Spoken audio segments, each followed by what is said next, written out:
এখন আমরা 400 taxi, 500 motorcycle যারা বিভিন্ন ডেলিভারির কাজে নিয়োজিত থাকে।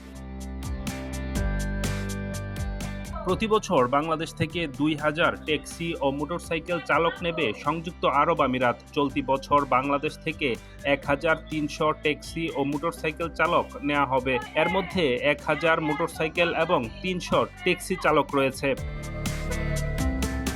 বৃহস্পতিবার প্রবাসী কল্যাণ মন্ত্রণালয়ে ঢাকায় নিযুক্ত সংযুক্ত আরব আমিরাতের রাষ্ট্রদূত আব্দুল্লাহ আলী আল মাহমুদির সঙ্গে বৈঠক শেষে এ তথ্য জানিয়েছেন প্রবাসী কল্যাণ ও বৈদেশিক কর্মসংস্থান প্রতিমন্ত্রী শফিকুর রহমান চৌধুরী।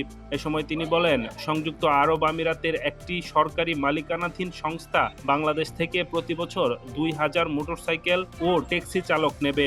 এরই মধ্যে এ নিয়োগ শুরু হয়েছে। চলতি বছর ১৩০০ কর্মী পাঠানো হবে। আগামী বছরগুলোতে এ সংখ্যা বাড়ানো হবে। আমি দুবাইয়ের বিভিন্ন ব্যবসায়ী, যারা রিসিভার, যারা এমপ্লয়ার কোম্পানিদের সাথে আমি মিটিং করেছি এবং পজিটিভ, যেটার জন্য এই যে দুবাই ট্যাক্সি, দুবাই মোটরসাইকেল, ওরা অলরেডি ডিমান্ড পাঠিয়ে দিয়েছে। তারা প্রায় ৩,০০০ লোক নেবে। এখন আমরা 400 ট্যাক্সি, 500 মোটরসাইকেল যারা বিভিন্ন ডেলিভারির কাজে নিয়োজিত থাকে। প্রতিমন্ত্রী আরও বলেন, সংযুক্ত আরব আমিরাতে সফরে গিয়ে ৪০টি কোম্পানির সঙ্গে বৈঠক করেছেন। এর মধ্যে অন্যতম দুবাই ট্যাক্সির সঙ্গে বৈঠক হয়েছে। সেই বৈঠকের ফলে তারা কর্মী নিতে আগ্রহ প্রকাশ করেছেন। কর্মী নেওয়ার বিষয়ে সংযুক্ত আরব আমিরাতের রাষ্ট্রদূত আব্দুল্লাহ আলী আল মাহমুদি জানান, পরবর্তী বছরগুলোতে ২,০০০ করে কর্মী নেওয়ার পরিকল্পনা রয়েছে। এই শ্রমিকরা সংযুক্ত আরব আমিরাতের শ্রম আইন অনুযায়ী বেতন পাবেন। কয় বছর পর্যন্ত এই নিয়োগ প্রক্রিয়া চলবে জানতে চাইলে রাষ্ট্রদূত জানান, এটি শ্রমবাজারের চাহিদা ও সরবরাহের উপর নির্ভর করবে।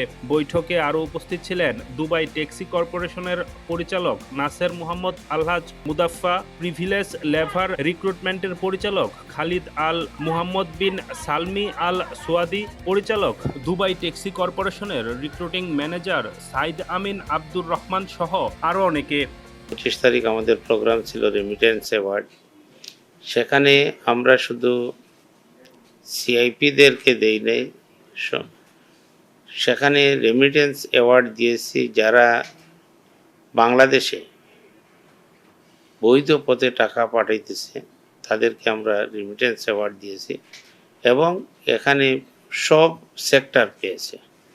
যারা সাধারণ শ্রমিক গিয়েছেন তারা পেয়েছে, প্রফেশনাল যারা গিয়েছে তারা পেয়েছে, সেখানকার সাংবাদিক পেয়েছে, ইঞ্জিনিয়ার, ডাক্তার, যত ধরনের প্রফেশনাল আছে সবাইকে সম্মানিত করা হয়েছে।